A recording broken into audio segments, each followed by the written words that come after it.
네, 부동산법의 배문환입니다. 자, 우리 지금 건축법의 핵심 이론 계속 보시고 계십니다. 자, 우리 이제 5번째 테마가 건축물의 구조, 재료, 설비 부분인데 좀 이렇게 세부적이고 좀 기술적인 부분이지만 이 시험 문제 나온 부분이기 때문에 이제 보셔야 되겠습니다. 자, 학습 목차는 건축물의 구조, 건축물은 튼튼하게 건물을 지어야 되기 때문에 이 구조 관련 기준을 꼭 지켜야 됩니다. 자, 건축물은 우리 불이 났을 때 대피를 해야 되겠죠? 그럼 피난과 안전 관련 규정들, 작년도 34회 때 여기서 시험 문제가 출제가 됐습니다. 자, 직통 계단 등의 설치, 그 다음에 지하층과 승강기 설치에 관한 규정들, 네, 범죄 예방 기준, CC 카메라 같은 거 달아야 되는 건물도 있고, 자, 요즘에 이제 그 옆집하고 이제 많이 분쟁이 생기죠. 소음 방지 경계벽이나 소음 방지의 바닥 같은 것들을 설치를 해야 되는 건물들이 있습니다. 의무적으로. 자, 이런 것들을 이렇게 보면서 시험에 나오는 부분들 중심으로 한번 제가 설명을 들어보도록 하겠습니다. 나올 수 있는 부분도 좀 간단하게 좀 보고요. 자, 건축물의 구조. 자, 건축물은 튼튼하게 져야 된다 그 뜻입니다. 이거는 쉽게 얘기하면. 자, 건축물의 구조는 여기 보니까 이렇게 되어 있습니다. 자, 건축 허가를 받아야 되는 건물이라면 건축 대선 같은 거 할 때 설계하는 사람이 자, 국토부령으로 정하는 구조 기준. 자, 우리 건축법의 국토교통부령에 보면 시행규칙으로 자, 구조 기준에 관한 규칙이라는 게 있습니다. 자, 이 규칙을 꼭 지켜야 됩니다. 그래서 어떤 건물이 그렇습니까? 설계하는 사람이 국토교통부령으로 정하는 구조 기준인 자, 구조 기준 시행규칙 요거를 꼭 지켜서 안전을 확인해야 되는 건물은 뭡니까? 건축 허가를 받는 모든 건물입니다. 자, 건축 허가를 받는 모든 건물은 국토교통부령으로 정하는 구조 기준에 따라서 안전을 확인해야 되고, 자, 그 다음 우리 두 번째로 넘어오시면, 자, 내진 성능 확보 여부를 확인해야 된다. 이렇게 보시니까, 자, 이거 좀 전에 보시면, 허가권자는, 자, 1호의 국토교통부령, 자, 1호가 우리 금방 배운 거죠. 금방 배운 양가로 1호의, 자, 구조안전 확인 대상, 아까 우리 허가를 받아야 되는 건물은 국토교통부령으로 정하는 구조 기준에 따라서 안전을 확인받는 건물, 그 건물은 추가적으로 이렇게 건축 허가 같은 걸 내줄 때 내진 성능을 확보했는지 그 여부도 확인을 해야 됩니다. 자, 결론적으로 뭐냐면 내진 성능 확보를 했는지 아니면 국토교통부 령이 정하는 이 구조 기준, 쉽게 얘기하면 구조 기준 규칙, 시행 규칙 같은 거를 지켜서 확인을 해야 되는 건물은 건축 허가 받는 건물입니다. 허가 받는 건물이면 이렇게 국토교통부 령으로 정하는 구조 기준도 맞춰야 되고 내진 성능을 확보했는지 그것도 같이 확인을 해야 됩니다. 자, 문제 이제 3번부터 잘 보십시오. 자, 여기서부터 시험 문제 나올 수 있는 질문들입니다. 자, 다음 건축물은 사용 승인을 받은 즉시 내진 능력을 갖췄는지를 공개를 해야 됩니다. 내진 능력 공개 의무. 자, 층이 2층 이상 건물의 연면적으로 200제곱미터 이상 둘 중에 하나만 걸리면 사용 승인을 받고 나서 내진 능력을 갖췄습니다. 이렇게 공개를 하는 겁니다. 자, 다만 내진 능력을 공개할 때 기둥이나 보가 나무 구조, 목 구조일 때는 여기 이제 층이 2층에서 3층으로 바뀌고 기둥이나 보가 목 구조일 때는 연면적도 기준이 500 이상으로 바뀝니다. 자, 시험 문제에서 이렇게 낼 수 있습니다. 자, 기둥이나 부가 목 구조일 때는 자, 연면적이 400제곱미터이면 자, 내진 능력을 공개해야 된다 그러면 안 되는 겁니다. 자, 이게 이제 400제곱미터가 아니라 이게 기둥부가 보가 목 구조일 때는 이게 500 이상부터 이거를 공개를 해야 되기 때문에 그런 식으로 문제를 낼 수 있습니다. 그래서 내진 능력 공개하는 것은 2층 이상, 연면적 200 이상인데 이게 원칙인데 이렇게 목 구조 형태를 띠면 기둥이나 보가 3층 이상으로 바꾸고 500제곱미터 이상으로 바뀌는 겁니다. 이런 건 나중에 보셨다가 암기하기는 좀 어렵지만 잘 보시다 보면 문제 풀 때 이게 여기서 나오는 내용이라는 걸 확인을 하시고 한 두세 번 정도 확인하시면 이게 구별이 될 겁니다. 이런 게 우리 건축법은 너무 많은 숫자를 암기하려고 하지 마시고 자꾸 문제를 풀면서 이 핵심 내용들을 적용을 시켜 보셔야 돼요. 그걸 적용을 못하기 때문에 이 문제를 못 푸는 겁니다. 자, 관련 내용들을 찾아서 적용만 해보시면 되겠습니다. 자, 그 다음에 이제 4번이 요 시험 문제 작년도 나왔던 부분이고, 자, 이 4번을 더 잘 보셔야 되겠습니다. 자, 이 4번 같은 경우는 구조안전 확인 서류 제출 대상, 이게 추가적으로 돈이 들어가야 된다는 뜻입니다. 자, 무슨 말이냐면, 건축 허가를 받을 때, 자, 건축 허가 받을 때 기본 설계도를 만들어서 제출합니다. 자, 만약에 건축주가 건축사한테 설계비를 1000만 원을 주고 설계를 만들어서 건축 허가를 받았는데, 자, 그런데 층수가 2층 이상, 연면적 200제곱미터 이상 이렇게 되면 건물 높이가 13m 이상 이런 거에 걸리면 자, 구조안전 확인 서류를 건축사한테 추가적으로 만들어서 착공신고할 때 추가적으로 또 제출해야 되는 것입니다. 자, 이렇게 해서 지금 보시면 착공신고할 때 구조안전 확인 서류를 기본 설계도 말고 추가적으로 착공신고를 하면서 구조안전 확인 서류를 추가적으로 설계자한테 부탁해서 자, 이거를 추가적으로 제출해야 되는 건물이 뭐냐 이렇게 봤더니 자, 2층 이상 연면적 200제곱미터 이상, 목 구조일 때는 3층 이상으로 500으로 바뀌래. 자, 요건 우리 뭐랑 같습니까? 앞에서 내진 성능 공개 대상하고 같네요. 자, 그렇게 한번 보시면 되겠습니다. 지금 보시면 이게 어떤 겁니까? 자, 건축주가 설계자한테 기본 설계 도움 말고도 추가적으로 이 착공 신고하면서 이 별도로 구조 쪽 관련 서류를 추가적으로 만들어서 제출을 해야 되는 건물. 자, 2층 이상 연면적 200제곱미터 이상, 건물 높이 13m, 처마 높이로 9m 이상, 기둥과 기둥 사이 거리가 10m 이상. 작년도 여기가 시험 문제였습니다. 여기 부분이. 단독주택이나 공동주택은 층이라든가 면적 같은 거 없이 모두 이 서류를 제출해야 됩니다. 그 밖에 이제 국가 문화유산으로 보존 가치가 있는 거 참고로 보시고, 자, 고나 차량이 외벽 중심선에서 3m 이상 돌출된 건물, 이런 것들도 기본적으로 구조안전 확인 서류를 별도로 내야 됩니다. 그래서 건축 허가 받을 때 서류를 내고 추가적으로 서류를 내는 게 이 대상입니다. 구조안전 확인 서류를 별도로 설계자한테 부탁해서 만들어가지고 돈이 들겠죠. 착공 신고할 때 별도로 지어야 되는 건물, 2층 이상 200제곱미터 이상 연면적, 건물 높이 13m, 처마 높이로 9m 이상, 기둥과 기둥 사이 거리가 10m 이상이고, 단독이나 공동주택은 층이나 면적 없이 모두 제출을 해야 됩니다. 자, 특히 층수가 2층, 연면적 200제곱미터 이상이 기둥이나 보가 목구조일 때는 3층과 이렇게 500제곱미터로 기준이 바뀌기 때문에 우리 그런 것도 같이 이렇게 보면서, 자, 구조안전 확인 서류를 내야 된다. 언제? 착공 신고할 때. 그래서 건축 허가 받을 때 내는 서류 말고 추가적으로 서류를 만들어서 이 구조 쪽 구조안전 확인서를 제출해야 되는 건물들 쭉 나오니까 이거 잘 보시기 바랍니다. 또 나올 수 있습니다. 시험 문제 작년도 이렇게 나왔었죠. 자, 그 다음에 이제 기술사한테 협력을 받아야 되는 건물. 자, 우리 기술사가 이 건축 구조 분야에서 최고 전문가입니다. 자, 우리 기술사 시험 굉장히 어렵습니다. 이게 완전 뭐 사법고시 같이 이렇게 기술 분야에서는 굉장히 어렵다고 해도 우리 인정하는 게 기술사 같은 것들이죠. 자, 어쨌든 이런 기술사라든가 이런 구조 분야 최고 전문가한테 협력을 받아야 되는 건물은 설계할 때, 자, 구조안전 확인 서류 같은 것들을 만들면서 기술사한테, 이 설계자가 단독으로 설계도를 그리지 말고, 자, 이 구조 기술사한테 협력을 받아야 되는 건물 6층 이상, 건물 위에 층수가 6층 이상이면 기술사한테 협력을 받아서 이 설계자가 이 구조안전 같은 걸 해야 되고, 설계하면서, 자, 그 밖에 특수구조 건축물이 앞에서 배운 거 있었죠. 자, 다중이용 건축물, 준다중이용 건축물, 그래서 특수구조, 다중이용, 준다중이용 건축물, 6층 이상 건물, 3층 이상이면서 필로티 형식, 건물이 1층, 2층, 3층인데 1층 부분이 필로티 이렇게 돼 있으면 이것도 이 설계하는 과정에서 기술사 협력을 받아야 되는 건물이 되는 것입니다. 이런 기준들을 한번 쭉 보시면서, 이런 거 아직 시험 문제 안 나왔지만, 요 기술사 협력 대상 이 부분하고, 자, 구조안전 확인 서류를 착공 신고할 때 추가적으로 내야 되는 건물, 이런 것들 한번 이렇게 쭉 보시면서, 자, 이렇게 보면 외울 게 많다고 생각하지 마시고 구별을 하시면 돼요. 구별. 문제를 풀면서 이 내용하고 적용을 해보시기 바랍니다. 기출 문제 같은 거라든가 우리 이제 학원 핵심 예상 문제 같은 거 푸시면서요. 자, 이제 그 다음에 이제 두 번째 파트입니다. 건축물의 피난시설. 우리는 이제 TV에서 가끔 보면 큰 건물에서 화재가 나가지고 여러 인명피해가 날 수도 있으니까, 과거에도 그런 사례가 있었고, 그래서 그런 걸 대비하기 위해서 이 건축법은 이 피난 쪽 관련 규정들을 여러 개를 두고 있습니다.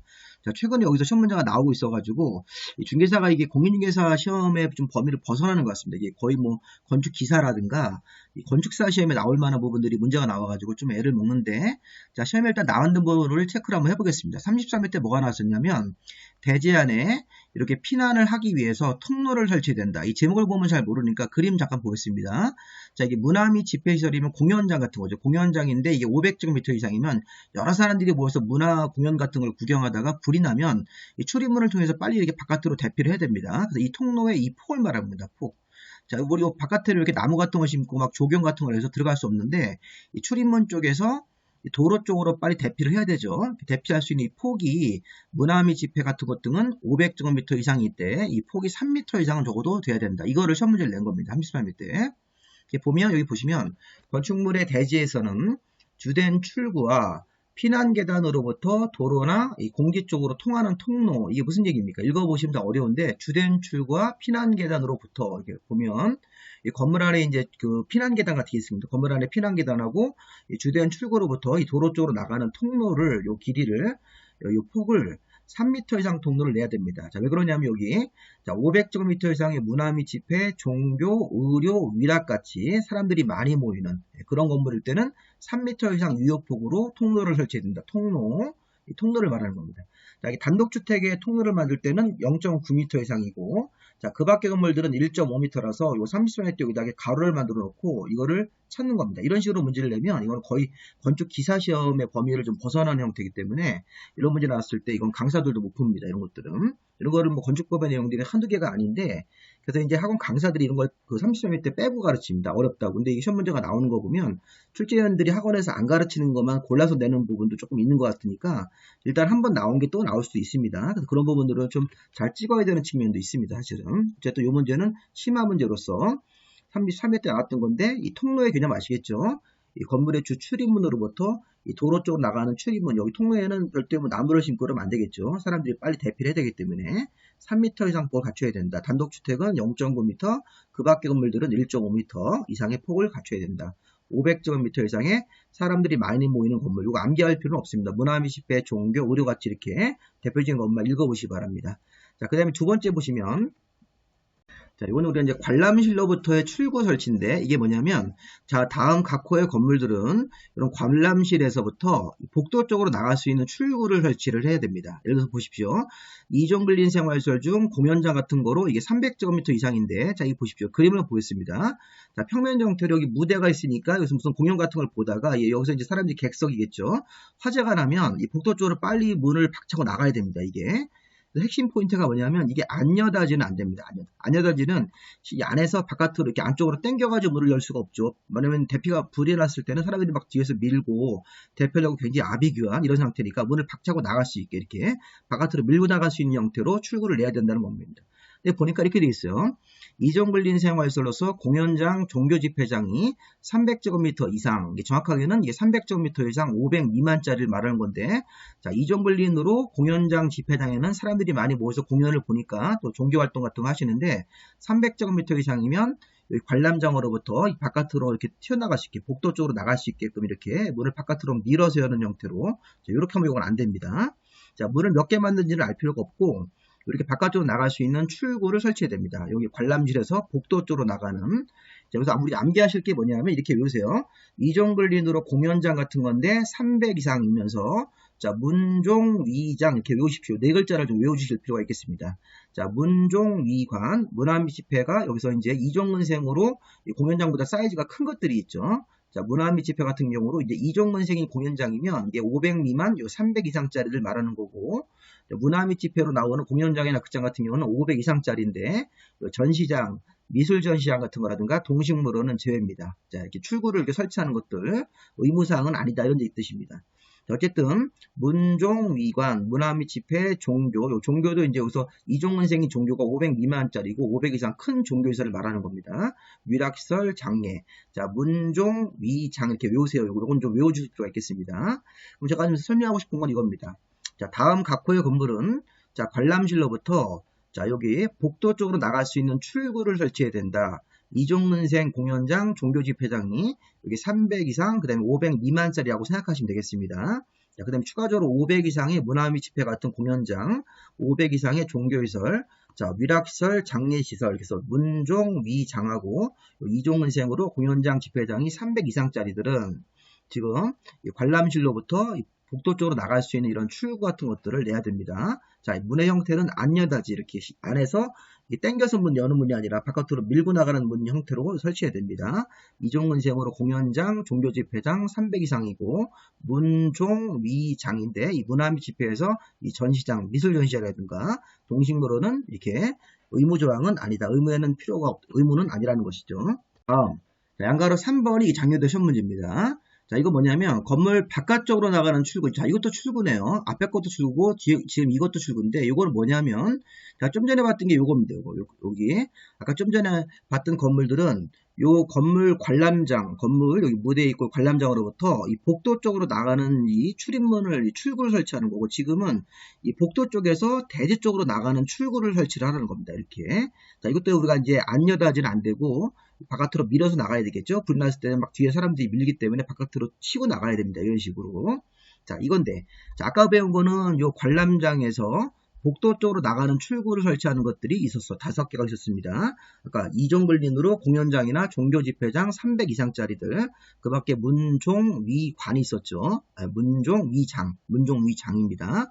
이제 그러면 여기 보실 게 뭐냐면 지금같이 이렇게 이 복도로 또 나와서 또 대지 바깥으로 대지 쪽으로 빨리 나가야 되겠죠. 건물 실내 막 연기가 차기 때문에. 요즘 복도에서 이게 대지 쪽으로 빨리 나가가지고 대피를 해야 되는 요 출구를 설치되는 건물들은 조금 더 많습니다. 이게 보시면 이렇게 되어 있는 겁니다. 자, 우리 좀 전에 봤던 건물이랑 동일한 게 있네요. 파란색 부분입니다. 이종글린으로 공연장 종교집회장 같은 경우로 300 이상짜리들. 자, 문, 종, 위, 장 여기도 있네요. 그럼 추가로 뭐가 있습니까? 판매 시설 같은 거. 그 다음에 국가나 지방자치단체가 관리하는 청사. 자, 5,000제곱미터 이상의 창고. 이 창고면 5,000제곱미터 이상이면 이게 물류창고 이런 데서 사람들이 많이 근무하기 때문에 여기도 바깥으로 나가는 출구를 의무적으로 만들어야 됩니다. 그 밖에 학교. 그러니까 좀 전에 아까 우리가 이종글린으로 공연장 종교집회장 300 이상짜리하고 문, 종, 위, 장도 있었고 거기다가 4개를 더 추가하는 겁니다. 여기 지금 밑줄 친 부분도 있었죠. 판매, 청사, 창고 5,000 이상, 학교. 자, 이게 작년도 시험 문제가 답이 뭐였냐면 요거였습니다. 전시장. 전시장은 이 바깥쪽으로, 대지 바깥쪽으로 나가는 출구를 설치를 해야 되는 대상 의무 건물은 아니었었죠. 이게 전시장이 작년도에 답이었습니다. 자, 이 문제도 굉장히 어렵죠. 이게 맞추기 힘든 문제입니다. 이런 부분도 작년도에 아예 책이 없었습니다. 이거는 기본서 같은데 아예 싫지도 않은 부분들을 이제 출제위원들이 시중에 있는 기본서를 보시고 이거 없는 내용이네 해가지고 출제를 하신 것 같습니다. 이런 부분들은 우리가 좀 찍을 필요도 있겠는데 보실 거는 이 전시장, 동식물원 같은 경우는 제외가 되어 있으니까 이런 부분들 한번 보시고 여기 이종근생으로 공연장 종교집회장, 그래서 이종근생으로 공연 종교집회장 300 이상하고 문, 종, 위, 장 하고 나서 그 다음에 추가적으로 판매, 청사, 창고로 5,000 이상, 학교 같은 경우는 불이 났을 때 여기 관람장으로부터 바깥으로 나온 다음에 다시 요 바깥으로 나가는 요 출구 대상이 해당되는 겁니다. 그래서 이렇게 보시면 총 9개가 있죠. 그래서 다시 한번 보시면서 확인해 보시기 바랍니다. 자, 여기 색깔을 넣어봤습니다. 이종근생으로 공연 종교집회장으로 300 이상짜리들. 그 밖에 문, 종, 위, 장은 자, 아까 여기서 배웠던 거랑 같은데 추가적으로 4개 판매, 청사, 자, 5,000제곱미터 이상의 창고, 학교 같은 경우는 이렇게 바깥으로 나와서 추가적으로 이렇게 바깥으로 이렇게 대지 쪽으로 나가야 되는 출구를 의무적으로 설치하는 건물이 된다. 다만 이 전시장 동식물원은 제외한다. 나중에 기출문제 푸실 때 한번 확인해 보시기 바랍니다. 자, 또 우리가 암기할 거는 앞에서 배운 거 요거. 자, 이게 직접 우리 관람장으로부터 이 복도 쪽으로 나가는 출구를 의무적으로 만들어야 되는 건물. 이종근생으로 공연장 종교집회장 300 이상짜리들. 그러면서 문종 위장이고. 자, 그 다음에 자, 복도 쪽으로 나왔으면 다시 대지 쪽으로 나가는 출구를 설치해야 되는 건물은 이렇게 파란색 부분에다가 추가적으로 더 추가합니다. 판매, 청사, 5,000제곱미터 이상의 창고, 학교 같은 것들이 이 4가지가 더 추가되는 것에서 총 9개가 되는 거예요. 이렇게 의무적으로 해야 되는 건물. 이 전시장 같은 경우는 제외한다. 이것도 300 이상짜리만 해당되는 거니까 이것도 한번 이 사이즈를 한번 보시기 바랍니다. 자, 그다음에 이제 난간 설치 의무. 자, 우리 난간 설치는 요게 난간입니다. 요게. 난간이고 요 구조물은 이게 이제 발코니가 되는 거죠. 발코니가 이게 노대랑 같은 말입니다. 자, 우리 난간은 사람이 이렇게 해서 있을 때 떨어지면 안 되는 거기 때문에 여기 서 있을 때 떨어지면 안 되는 거니까 이 난간 손잡이 같은 것들을 뭐 철제로 만들든지 자, 요즘에는 어떤 이렇게 투명하게 난간을 만들기도 하죠. 요즘에 새로 지은 아파트나 뭐 리모델 같은 거 하실 때 자, 난간은 어떤 경우에 됩니까? 옥상에다가는 난간을 1.2m 높이 이상으로 무조건 해야 됩니다. 옥상 광장 같은 옥상하고 그 다음에 건물의 층이 1층은 자, 난간 설치 의무가 아닙니다. 자, 보통은 우리 실내에서는 많이 하시는데 의무는 아닙니다. 자, 임의 규정으로서 할 수도 있는 거고, 자, 2층 이상부터 2층, 3층, 4층, 5층으로 이렇게 2층 이상 2층으로 이렇게 발코니를 만들었을 때는 발코니 상태만 두면 안 되고 이렇게 난간을 설치를 해야 된다. 높이가 보시면 1.2m 이상 높이로 요 높이를 말하는 겁니다. 요 높이가 1.2m 이상으로 이렇게 2층 이상 2층에 발코니를 만들었으면 이 노대, 난간을 설치를 해야 된다. 노대 같은 거에다가 난간을 설치를 해야 되는 것이죠. 그래서 옥상 부분하고 2층 이상 2층의 발코니, 노대에다가는 난간을 설치됩니다. 1층은 의무가 아닙니다. 시험 문제에서 22회 때 3층짜리 건물에 3층 부분에 뭐 발코니 설치했을 때는 난간을 설치해야 된다. 이게 맞는 질문이죠. 이렇게 해서 한번 시험 문제가 나왔습니다. 자, 옥상 광장. 자, 지금 옥상광장도 여기 문종 위장 또 나왔습니다. 문종 위장이 자꾸 나오네요. 사람들이 많이 모이는 건물에서 그렇습니다. 자, 이건 보세요. 이종글린으로 공연장 종교집회장. 이거 아까랑 비슷하죠. 그 다음에 문화 및 집회, 전시장 동식물은 제외, 종교, 주점, 위락설 중 주점 같은 거, 위락설, 장례설. 자, 여기 보면 이렇게 되어 있습니다. 5층 이상 2층에 다음 용도로 사용하는 경우가 있다면, 자, 5층 이상 2층이니까 이렇게 보십시오. 여기 건물이 1층, 2층, 3층, 4층 말고 5층 이상부터 5층이나 6층이나 7층 부분에 자, 5층 부분에 또는 6층 부분에 7층 부분에 뭐가 있을 때 아까 이종근생으로 공연장, 종교집회장 300 이상짜리들, 문화 및 집회, 전시장, 동식물원 제외하고 종교, 위락설종 주점, 장례시설 이런 것들이 5층 이상의 층에 있다면 불이 났을 때 옥상에서 이렇게 대피할 수 있게끔 옥상 광장을 설치를 해야 됩니다. 여기 근데 판매시설이 추가됩니다. 자, 이게 판매시설 하나 추가된다는 거 좀 보십시오. 자, 판매시설 같은 경우도 여기다 추가해서 이 옥상 광장 설치할 때는 5층 이상의 층에 다음 용도로 사용하는 경우라면 5층, 6층, 7층 부분 같은 데다가 이종근생으로 공연장, 종교집회장 300 이상, 문화 및 집회, 사람들이 많이 모이는 건물, 종교, 문종, 위장이 또 나왔습니다, 지금. 자, 문종 위장하고 이종근생으로 공연장, 종교집회장으로 300 이상짜리면 옥상에다가 광장을 설치해야 된다. 평상시에 이렇게 휴게용으로 쓰다가 불이 났을 때는 대피용으로 쓰는 겁니다. 여기다가 플러스 판매 하나 추가하는 겁니다. 판매. 이 판매 같은 경우도 5층 이상의 층 이런 게 있다면 옥상 광장을 설치해야 됩니다. 옥상 광장 이런 형태로 5층 위쪽에다가 옥상이 있었으니까 여기다가 광장 설치하고 여기도 난가를 1.2m 높이 이상으로 세워야 됩니다. 서울시가 발간하는 책에서 이런 그림은 발췌를 했습니다.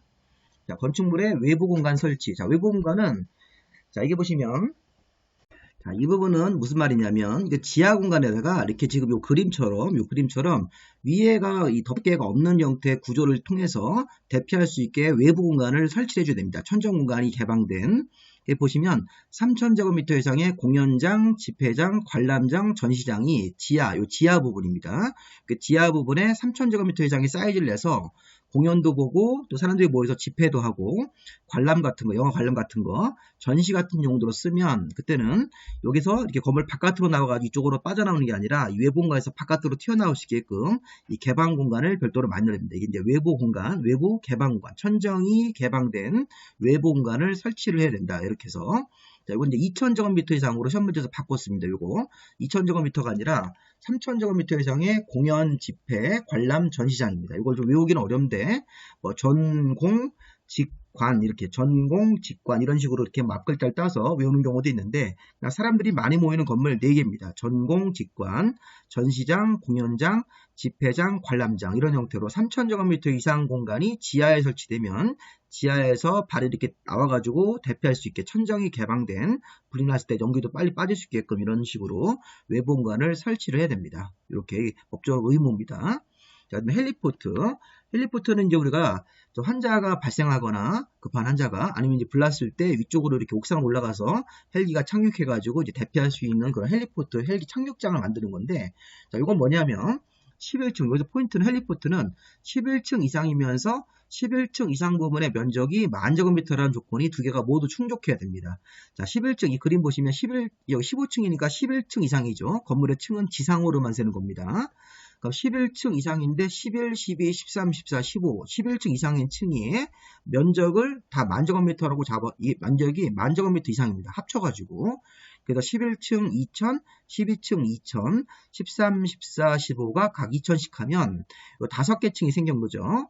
만약에 16층이 돼버리면 한 층 더 올라가면 이제 12,000이 되겠죠. 이런 식으로 해서 11층 이상이고 11층 이상 부분의 면적의 각 층의 면적의 합계가 10,000제곱미터 이상이 되고 추가적으로 평지붕이면 그러면 헬기 착륙장을 의무적으로 만들고 이게 이제 경사지붕일 때는 경사지붕 아래에다가 대피 공간으로 바꿔야 됩니다. 자, 헬리포트는 조건이 3가지가 모두 맞으셔야 돼요.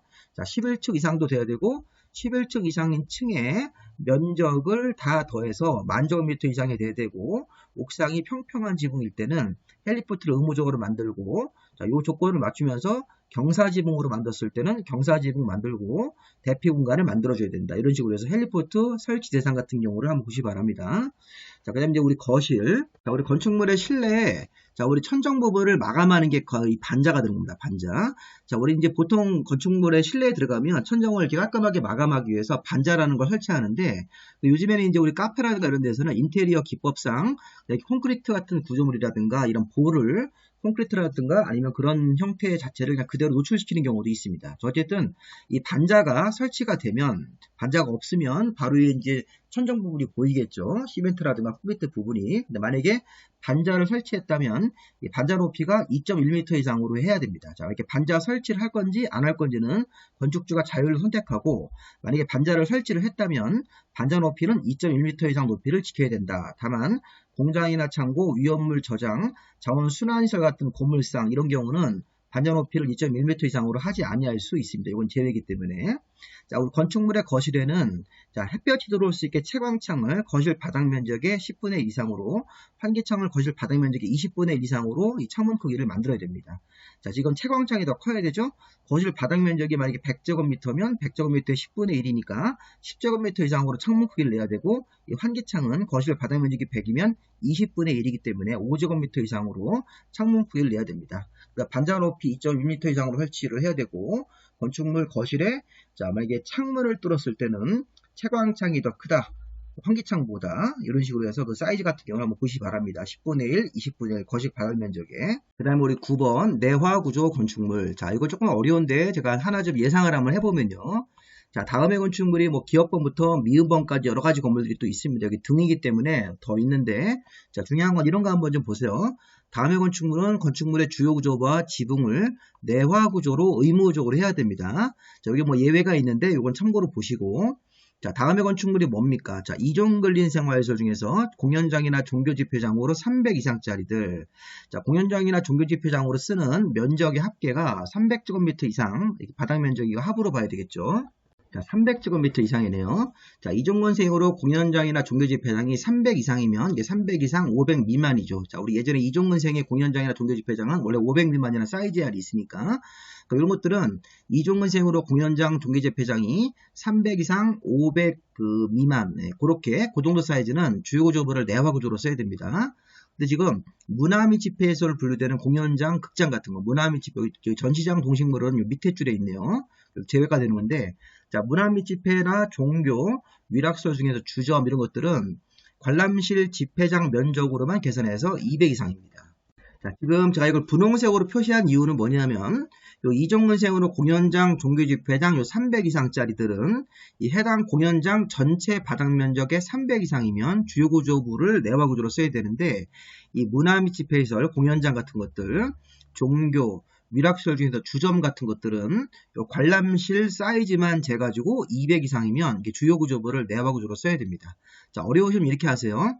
자, 문화 및 집회시설 중에서 전시장, 동식물원은 밑으로 내려갑니다. 내려가고 이거 빼고, 그냥 문화 및 집회 같은 경우는 요 200 이상이면 요 관람실 집회장 면적만 재는 겁니다. 전체 바닥 면적이 합으로 재는 게 아니라 관람실 전시 집회장 요 부분만 면적만 200 이상만 되면 주요구조물을 내버렸어야 된다. 근데 문화 및 집회 중에서 전시장, 동식물원은 밑으로 내려와서, 자, 이거는 이 전시장 전체 바닥 면적이 합으로 재가지고 500 이상이 이 주요구조물을 내버려 써야 됩니다. 자, 어렵죠? 자, 그냥 이렇게 기억하시면 되겠습니다.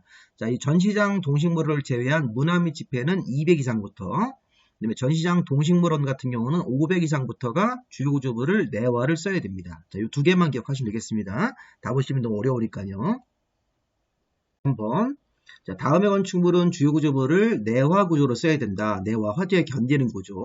그런데 우리가 기역번에서는 다른 거 하지 말고 여기 문화 및 집회시설에서 전시장, 동식물원은 빼고 문화 및 집회, 종교, 위락시설 중에서 주점은 해당 관람실, 집회장 부분 사이즈만 재서 200 이상이면 주요구조물을 내화로 해야 되고, 자, 이 전시장, 동식물원 판매 같은 것들, 여기 전시장, 동식물원은 밑으로 내려가 있네요. 이런 것들은 이 해당 전시장 전체 바닥 면적으로 재서 500 이상이면 주요구조물을 내화로 해야 되기 때문에, 자, 문화 및 집회가 기본적으로 200 이상, 전시장, 동식물원은 500 이상부터가 주요구조물을 내화구조로 써야 된다. 그렇게만 좀 구별을 좀 해보시기 바랍니다. 그 밖에 뭐 공장 같은 경우는 공장 전체 이 바닥 면적 합으로 2000 이상인데 참고로 읽어보시고, 이건 좀 어렵습니다. 자, 방화지구 안에 있는 건축물. 자, 우리 방화지구 국토기획법상 용도지구 중 방화지구 안에서는 건축물의 주요 구조부와 지붕, 외벽을 내화구조로 써야 됩니다. 자, 앞에 거는 뭐 방화지구랑 무관하게 이 해당되는 사이즈에 걸리면 주요 구조부를 내화를 해야 되고, 이 방화지구는 방화지구 안의 건물들은 사이즈를 별도로 보지 않고 주요 구조부, 지붕, 외벽을 내화 구조를 써야 된다. 다만 뭐 연면적 30 미만의 단층 건물, 뭐 도매시장 같은 것들이 불연제로 처리가 됐을 때는 이 주요 구조부 지붕을 이 방화지구라고 하더라도 내화를 쓸 필요가 없는 겁니다. 이런 건 시험 문제가 예상 문제로 방화지구안에서 건축물의 주요 구조부나 지붕, 외벽은 방화 구조로 한다 그렇게 하면 안 됩니다. 내화 구조로 써야 됩니다. 이건 내화 구조로 하지 않고 할 수 있는 예외고요.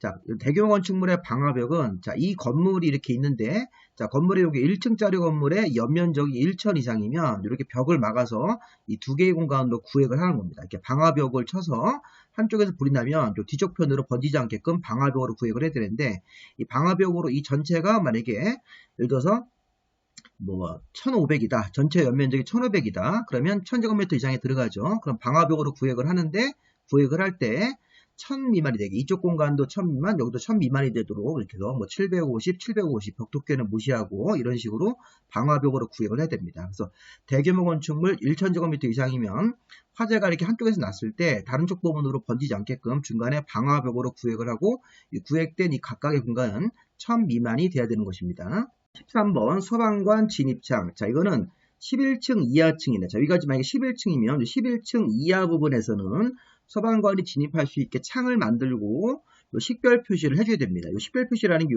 이 11층 이하라는 게 소방 그 사다리차가 올라갈 수 있는 최대 높이를 말하는 겁니다. 이게 11층 이하층은 소방관이 진입할 수 있게끔, 자, 요런 건 소방관 진입창이 아닙니다. 이런 것들, 소방관 진입창 같은 것들이 좀 창문이 상대적으로 좀 약하게 만들고 깨고 들어갈 수 있게끔, 그러면서 이렇게 삼각형을 거꾸로 세워놓을 수 있는, 세워놓고 표시하는 소방관 진입창 같은 표시를 별도로 해야 됩니다. 자, 몇 층부터입니까? 11층 이상이 아니라 11층 아랫부분 층에는 소방관이 진입할 수 있게 창을 설치하고 식별 표시를 별도로 만들어줘야 된다. 다만 별도로 비상용 승강기를 설치한 아파트 같은 경우는 제외다. 소방관이 이쪽으로 들어갈 수 있기 때문에.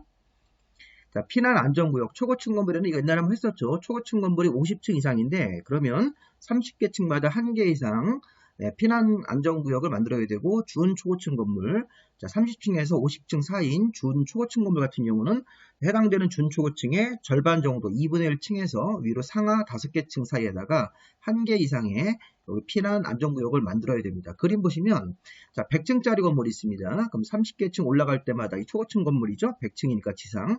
30층 올라가면서 30층 전체를 원칙적으로 피난 안전구역 만들고, 또 30층 올라가면서 이렇게 사이에다가 피난 안전구역을 만들어야 되기 때문에 이렇게 딱 기준되는 이 부분을 잡아서 30층 쪽에다가 하나 만들고, 이런 식으로 올라가면서 초고층 건물에는 30층 올라가면서 해당되는 이 간격에다가 피난 안전구역을 만들어야 되는 거고, 자, 준초고층 건물 같은 경우는 우리 30층에서 49층 사이니까, 예를 들어서 40층짜리 건물이면 준초고층 건물이면 중간에 20층을 찾아서 위로 5개, 아래로 5개 범위를 잡아서 이 범위 안에다가 피난 안전구역을 설치를 하시면 되겠습니다.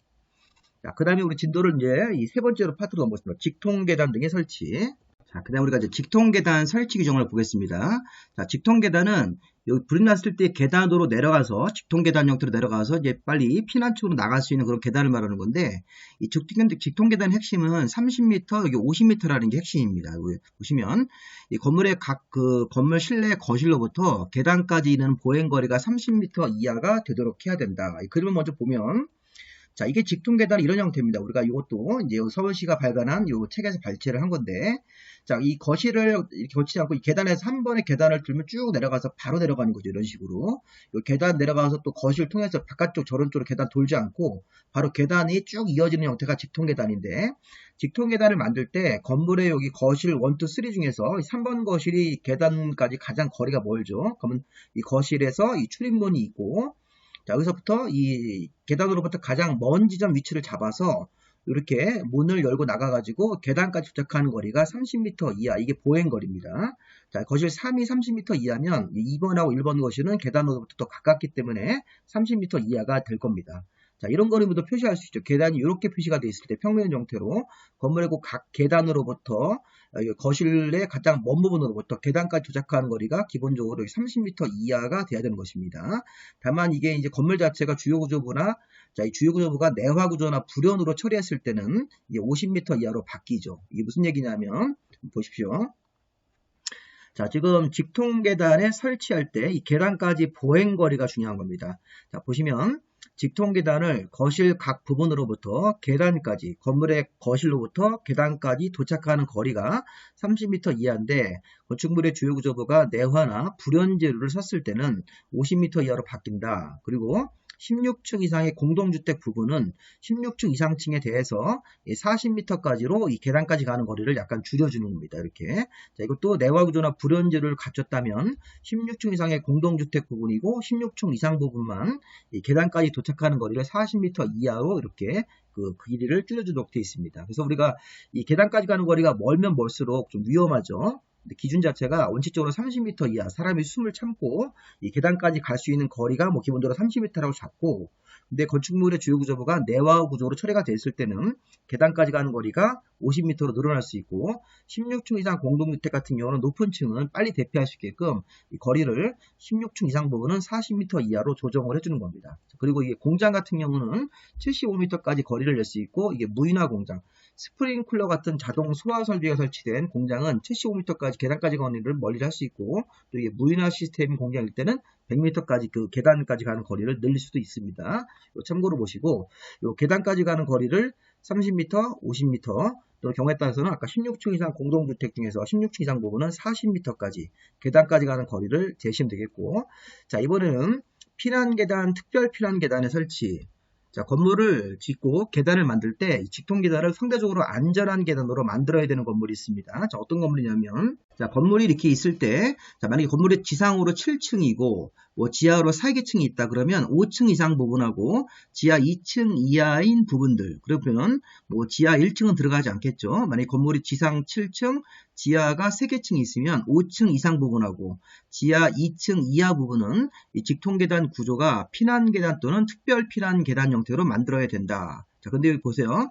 자, 우리가 그래서 피난계단은 뭐냐면, 이 특별 피난계단 두 개를 좀 보시면, 자, 특별 피난계단은 여기 방화문이라는 게 있고, 여기 부속실이라는 게 있습니다. 여기 계단이 여기 있는데, 이 부속실이 더 있는 거 아시죠? 우리 여러분들 오피스텔 같은 데 가보시면, 여기 문을 열고 나가면 다시 또 문을 열고 또 들어가야 됩니다. 이 둘 다 방화문 형태로. 이렇게 부속실을 만들어 놓고, 이제 불이 났을 때, 연기가 이렇게 부속실을 한번 막히면, 이 계단 쪽으로 연기가 차단되기 때문에 이게 특별 피난 계단입니다. 그리고 문을 열고 부속실에 들어와서 다시 또 문을 열고 나가면 계단이 있는 형태가 특별 피난 계단입니다. 자, 우리가 피난 계단 형태일 때는 이 부속실이 없죠. 그냥 문을 열고 나가서 바로 계단을 만나는 구조. 자, 이 문이 없이 그냥 개방되어 있을 때는 일반 직통 계단입니다. 자, 그럼 좀 중요한 거는 피난 계단은 부속실 형태가 없는 형태로 바로 그냥 문을 열고 나가서 계단 형태로 바로 내려가는 구조고, 특별 피난 계단은 문을 열고 들어가면 부속실이 있고 다시 문을 열고 나가서 계단을 만나는 형태가 특별 피난 계단인데, 자, 문제는 자, 이렇게 5층 이상하고 자, 지하 2층 이하 부분은 층은, 그러니까 만약에 건물이 7층짜리가 있으면 1, 2, 3, 4층은 필요 없는 거고 5층 이상부터, 지하도 3개 층이 있으면 지하 1층은 그대로 두고 지하 2층 아랫부분부터는 이 직통계단의 구조가 피난계단 또는 특별 피난계단 둘 중에 하나를 선택을 해야 됩니다. 물론 여기 예외가 있긴 한데 예외는 참고로 보시기 바랍니다. 자, 여기 5층 이상 부분하고 지하 2층 이하 부분은 직통계단 형태가 아까 피난계단을 선택할 수도 있고 아니면 특별 피난계단 둘 중에 하나를 선택해서 이 직통계단 형태를 만들어야 된다는 것입니다. 자, 그런데 자, 반드시 특별 피난 계단으로만 설치해야 되는 경우도 있습니다. 11층 이상, 공동주택은 16층 이상 부분부터입니다. 자, 상업용 건물은 11층 이상 부분하고 지하 3층 이하 층에 만드는 그런 직통 계단은 반드시 특별 피난 계단으로만 해야 된다. 11층 이상 부분하고 또 지하 3층 이하 부분은 계단 자체를 특별 피난 계단으로 선택하는 게 아니라 이때는 반드시 특별 피난 계단으로만 해야 됩니다. 11층 이상 부분하고 자, 지하 3층 이하 부분은 이런 식으로 해서 보시면 되겠습니다. 이렇게 해서 우리가 이 직통 계단을 만들더라도 이게 이제 5층 아까 이상 부분하고 지하 2층 이하 부분은 직통 계단 형태를 피난 계단 또는 특별 피난 계단으로 선택을 할 수 있는데, 지금 우리가 11층 이상 부분부터 그 다음에 지하 3층 이하 부분부터는 이 계단 자체를 피난 계단은 안 되고 특별 피난 계단으로만 설치를 해야 된다. 이렇게 한번 잘 생각해 보시기 바랍니다. 자, 5개 피난 계단은 자, 지금 보시면 공연장 300 이상, 문화 및 집회 중에서 공연장, 자, 위락소 중에서 주점, 집회장 1000제곱미터 이상인데, 자, 건물 3층 이상에 자, 이런 형태의 그런 시설들이 들어가 있을 때 그러면 5개 피난 계단 이런 형태로 건물 외부에다가 대피할 수 있게 5개 피난 계단 형태를 만들어 줘야 되는데, 참고로 한번 읽어보시고 시험 문제 한번 나왔지만 그게 뭐 중요한 부분은 아닙니다. 이게 공연장하고 주점하고 집회장이 있는데, 집회장은 해당 거실 바닥 면적, 해당 층에 자, 바닥 면적 합계가 1000제곱미터 이상인데 여기 공연장 같은 거하고 밑에 이제 여기 주점 같은 경우는 300 이상부터니까 우리 그런 사이즈를 구별해서 보시 바랍니다. 자, 5개 피난 계단, 건물 3층 이상인 층에, 자, 이종근생으로 공연장은 300 이상, 500 미만짜리 공연장. 자, 문화 및 집회시설 공연장은 사이즈가 따로 없고, 위락시설 중에서 주점도 300 이상이면, 그러면, 그때 3층 이상의 층에 이런 사이즈의 공연장이라든가 주점 같은 게 있을 때는, 자, 5개 피난 계단을 만들어야 되는데, 집회장 같은 경우는 문화 및 집회 중에서 집회장은 1000제곱미터 이상이 3층 이상층이 있을 때입니다. 이거는 이제 이 위락시설 주점이라든가 이종근생 공연장은 300 이상인데 이거는 1000이니까 그런 거 한번 보시면서 5개 피난 계단 대상이 되는지를 기출문제를 풀 때 한번 연습을 한번 해보시기 바랍니다. 자, 그 다음에 이제 지하층하고 승강기 설치 같은 거 볼까요? 자, 지하층은 건물의 층수는 지하층에 들어가지 않죠. 그 지하 3개 층, 지상 10개 층이 있으면 그 건물은 그냥 10층짜리 건물이 되는 겁니다. 지하는 건물의 층으로 층 산입할 때 포함시키지 않습니다. 자, 지하층의 바닥 면적은 일반적인 연면적 계산할 때는 지하층 면적에 산입이 되는데, 자, 지하층 면적에 일반적인 연면적 계산할 때는 포함을 하는데, 용적률 계산할 때는 용적률을 공식에 있는 연면적 할 때는 지하층의 바닥 면적은 산입하지 않습니다. 앞에서 본 거니까. 자, 새로 개정된 게 뭔가요? 자, 6월 18일하고 3월 27일에 개정된 게 있는데, 자, 지금 지하층의 구조는 국토부령으로 정하는 기준에 맞아야 된다. 참고로 보시고, 자, 단독주택, 공동주택의 지하에는 사람들이 머물 수 있는 공간인 거실을 만들면 안 됩니다. 원칙입니다. 자, 그런데 6월 18일날 개정을 해가지고, 자, 단독주택이나 공동주택에서 건축물의 거실을 부속용도 같은 경우 뭐 창고라든가 식당, 또 주민들이 공동으로 이렇게 이용하는 그런 부속용도를 만들 때는 이게 거실을 설치할 수 있는 예외 규정이 생겼습니다. 자, 여기 3월 27일 날 이렇게 예외 규정이 뭐 조례가 정하는 기준에 맞으면 또 예외적으로 거실을 낼 수 있는데 이건 참고로 보시고, 단독주택, 공동주택 지하에는 사람들이 머무는 공간인 거실을 만들면 안 됩니다. 자, 비가 왔을 때 침수할 수 있으니까. 자, 그런데 이 거실을 단독주택, 공동주택 사는 사람들이 부속 용도로 뭐 창고로 쓴다든가, 아니 무슨 뭐 식당 용도로 뭐 임시로 쓴다든가 이런 부속 용도일 때는 이 거실을 설치할 수 있는 예외가 이제 새로 생긴 거죠. 대통령령이 개정이 돼가지고 이거 한번 보시 바랍니다. 부속 용도로 쓰는 거실일 때는 단독주택, 공동주택 지하에다가 거실을 설치할 수 있다는 것입니다. 자, 승강기. 자, 승용승강기 6층 이상으로서 연면적 2000 이상이면 승용승강기를 의무적으로 만들어야 됩니다. 자, 우리 승강기도 이 두 가지가 모두 맞아야 되네요.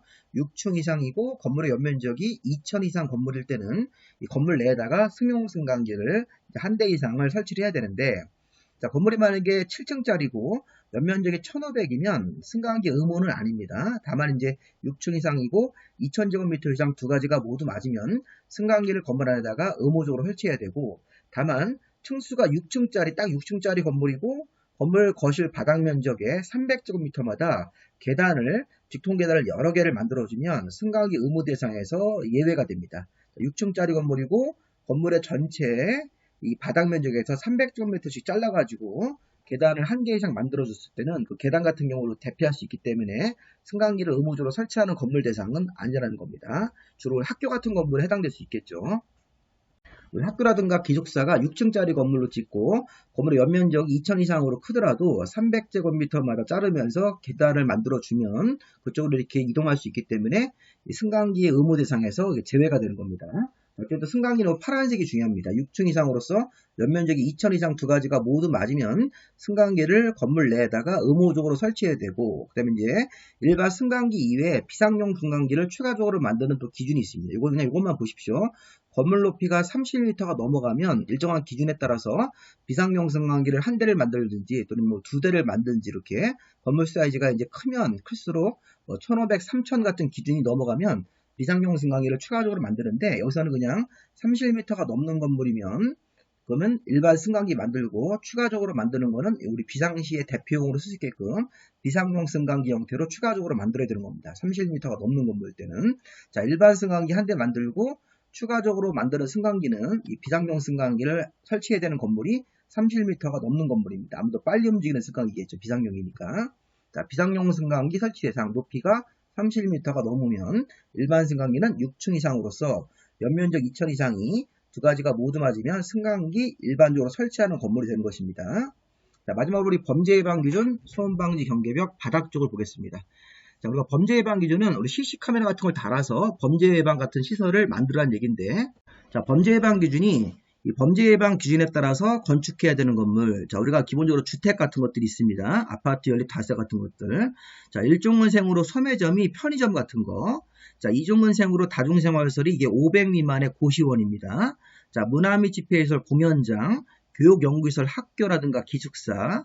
그 다음에 여기 노유자시설 같은 것들, 수련시설 같은 거, 뭐 우리 호스텔 뭐 이런 거 얘기하는 거죠. 오피스텔 같은 거라든가 다중생활시설, 숙박시설, 다중생활시설이면 500 이상짜리 큰 고시원인데, 자, 우리 사람들이 많이 모이고 또 범죄가 생기면 이 범죄의 범인을 잡아야 되기 때문에 범죄 예방 기준에 따라서 범죄 예방도 하고, 범죄가 생기면 그 CC카메라로 그 범인 같은 사람들을 확인하기 위해서 의무적으로 범죄 예방 기준을 지켜서 CC카메라 몇 대 이상 달고, 창문에는 방범틀 해야 되고, 반범창 해야 되고, 이런 것들이 이제 이 주택에는 사이즈가 없는데 일종근생으로 소매점, 편의점 같은 것만 들어갑니다. 이종근생 중에서 500 미만의 다중생활시설 고시원, 큰 고시원도 있죠. 그래서 중요한 건 이거겠대요. 도서관, 동식물원, 연구소는 범죄 예방 기준을 지켜야 되는 건물이 아니다. 이렇게 이 동식물원하고 이 연구소하고 도서관 같은 경우는 교육시설 중에서 도서관은 범죄 예방 기준을 지킬 필요는 없다는 것입니다. 이렇게 동식물원도 제외되어 있으니까. 뭐 소매점, 편의점, 다중생활시설 사이즈가 500 미만짜리 작은 거, 큰 것들도 있습니다. 문화 및 집회, 공연장 같은 것들, 교육연구시설, 학교, 노유자, 수련시설, 오피스텔 같은 경우는 범죄가 생기면 그걸 처리하기 위해서 범죄 예방 기준에 따라서 건축을 해야 됩니다. 다만 동식물원하고 도서관 같은 경우는 제외. 자, 소음 방지 경계벽으로, 자, 우리 경계벽은 옆집의 소음이 들리지 않게끔 소음 방지용으로 해야 되는 것들이 기본적으로 이렇게 주택들이 있죠. 자, 기숙사, 침실, 의료시설, 병실, 학교의 교실, 숙박시설의 객실, 그다음에 우리 산후조리원이 이제 아기를 낳고 몸이 힘드시니까 편하게 쉴 수 있게끔 임산부실하고 신생아실 이런 것들도 옆방에 소음이 들리지 않게끔 소음방지 경계벽. 자, 다중생활시설, 우리 고시원 같은 것들의 경계벽. 자, 노인들 관련 시설, 노인들도 조용히 쉬어야 되기 때문에 소음방지 경계벽을 해줘야 됩니다. 노인 관련 시설들, 우리 산모들, 우리 아기들이 있는 그 경계벽 같은 것들, 다중생활시설, 고시원 같은 것들, 그 다음에 실자 들어가는 것들은 소음방지용으로 해야 되는데, 자, 문제는 이거 잘 보십시오. 자, 소음방지용 바닥. 자, 바닥 자체가 소음방지용 할 때는 이게 주로 주거용으로 쓰는 건물들입니다. 자, 다가구주택, 원룸, 공동주택, 아파트 연립 다세대 같은 거, 주거용 오피스텔, 다중생활시설 고시원이 500 미만 2종생짜리, 500 이상으로 큰 거. 자, 다중생활시설 고시원은 주거용으로 쓰고 오피스텔도 주거용으로 쓸 수 있죠. 이게 주거용으로 쓰는 건물들은 소음방지용 바닥으로 처리를 해야 됩니다. 자, 근데 잘 보세요. 객실, 병실, 교실, 산후조리원, 노인 요양시설들은 이거는 주거용이 아니네요. 자, 이런 것들은 바로 뭡니까? 소음방지용 경계벽 쪽으로. 시험 문제가 한번 나왔는데 이렇게 낼 수 있어요. 다음 종 소음방지용 바닥으로 처리를 해야 되는 건물이 아닌 것은 주거용으로 쓸 수 있는 건물들. 여기 지금 병실, 교실, 객실, 숙박시설의 객실, 산후조리원의 그 산모들이 보시면 산후조리원의 임산부실의 경계벽 같은 경우는 이 소음방지용으로 해야 되는 건데 바닥은 소음방지용 대상이 아니다. 이렇게 해서 이 부분까지 한번 읽어보시면 되겠습니다. 자, 이거 굉장히 많았는데, 자, 이런 것들은 강의가 조금 잘 안 되시더라도 문제를 풀면서 관련 내용들 한번 이렇게 적용을 해보시면 좋겠습니다. 여기까지 마무리하겠습니다.